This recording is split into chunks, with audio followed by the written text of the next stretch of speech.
এই যে আমরা পাইছি দলগাঁও দরং, এটা মেন রোড থেকে আমরা যাইতেছি। অল্প পরে আমরা যাই এই দলগাঁও হুজুর বাড়ি পাবো। তো আমরা অনেকে আসছি এখানে হুজুর বাড়ি ও মাহফিল অনুষ্ঠানে।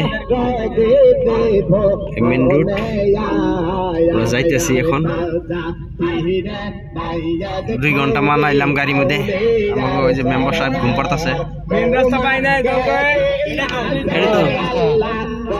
অল্প পরে যাই আমরা হয়তো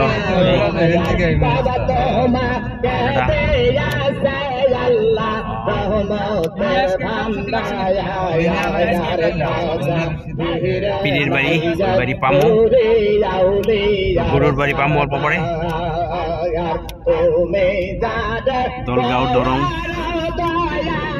টাউন থেকে কিছু দূর ভিতরে এলাম। মেন রাস্তাতে যাইতেছি। দেখামো স্টেপ বাই স্টেপ, একটা পরে একটা দেখে থাকবো। আপনারা হয়তো সাপোর্ট করে যাবেন, দোয়া করবেন।